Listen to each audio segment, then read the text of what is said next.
বিশ্রাম করলেন। বনে আগুন লেগে গেল।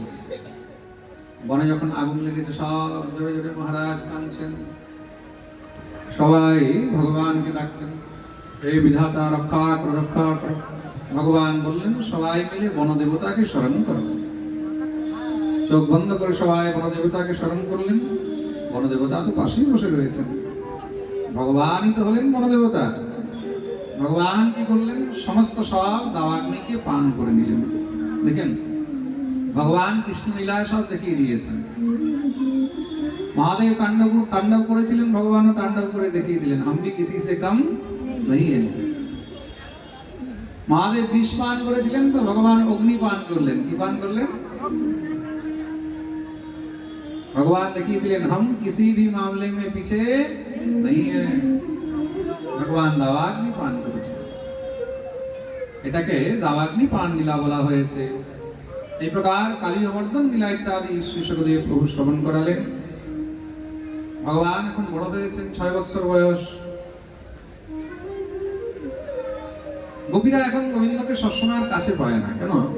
ঠাকুর তো উচ্চারণ করতে চলে যায়, সেই সকালে যায়, বিকেলে ফিরে আসে। এটা গোবিন্দকে দেখার জন্য সমস্ত গোপীগণ লালায়িত হয়ে থাকে। নিজ নিজ সমস্ত কর্ম পরিত্যাগ করে দিয়ে যখনই গোধূলি বেলা হয়, ঠাকুরের আসার সময় হয়, গোচারণ থেকে ফেরার সময় হয়, সব নিজের নিজের ঘরের দুয়ারে এসে বসে থাকে। কেন বসে থাকে? সে আমার আসবে। আর সব গোপীরা সুন্দর সুন্দর শৃঙ্গার করে বসে থাকে। কেন? গোবিন্দের দৃষ্টি আমাদের উপরে পড়বে। তা শৃঙ্গার করা উচিত, শৃঙ্গার করা খুব ভালো। কার জন্য? আমার গোবিন্দের জন্য। প্রেম সে বলো।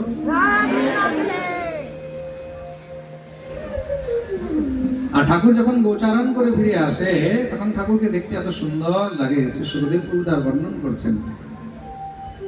বরহা পীড়ম নটবর বপুঃ কর্ণয় কর্ণিকারম বিভ্রদবাসঃ কনক কপিশম বৈজয়ন্তি চমাল রন্ধ্রান বেণোরধর সুধয়া পূরয়ন গোপবৃন্दैः বৃন্দারণ্যম स्वपदरमणं प्राविशद गीतकीर्तिः।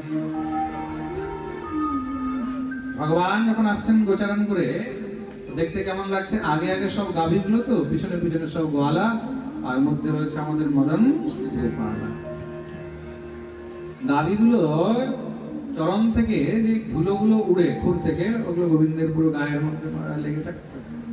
আর সে শ্যাম অঙ্গে ধুলোগুলো যখন লাগে, একদম চকচক চকচক করে। আর ভগবান আসছে না, হিলে দুলে বরহা পীড়ম নটবর বপুঃ। রাখাল বালকরা গোবিন্দকে সুন্দর করে ফুল দিয়ে সাজিয়ে দেয়। বনের মধ্যে সুন্দর সুন্দর বনফুল দিয়ে, কানের মধ্যে ফুলের দুল বানিয়ে দেয়, গলার মধ্যে ফুলের মালা, মাথার মধ্যে ফুলের পাগড়ি, হাতের মধ্যে ফুলের কঙ্গন, কোমরের মধ্যে ফুলের কৌন্ধনী। বিভ্রদবাসঃ কনক কপিশম বৈজয়ন্তি চমালা। গলার মধ্যে সুন্দর বৈজয়ন্তী মালা, নানা রকমের পুষ্প দিয়ে তৈরি করে গোবিন্দের জন্য মালা পরিয়ে রাখে। রন্ধ্রান বেণোরধর সুধয়া পূরয়ন গোপবৃন্दैः। চারদিকে সব রাখাল বালকরা ঘিরে রেখেছে, আর গোবিন্দের ঠোঁটের নিচে সেই বাঁশি লেগে রয়েছে। ভগবান দিব্য বংশীর বাদন করতে করতে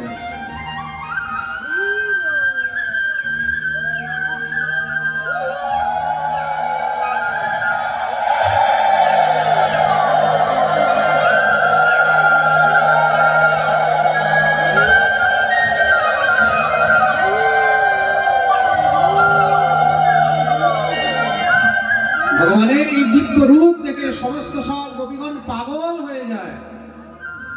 একে অপরকে গোপীগণ কি বলছে? সতী। এটা বাঁশি নয়, এটা হলো আমাদের সতীন। কত ভাগ্য করে এসেছে দেখ।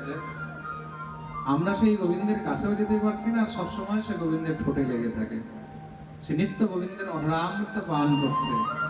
ইস, যদি বাঁশিটা না থাকতো। দেখো প্রেম কি জিনিস।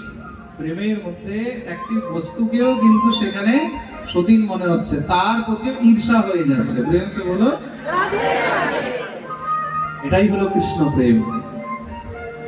বাঁশিকেও ঈর্ষা হচ্ছে, এই বাঁশিটা যদি না থাকতো।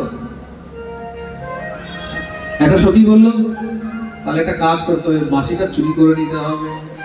আরেক সতী বলছে, চুরি করলে কি হবে? কত বাঁশি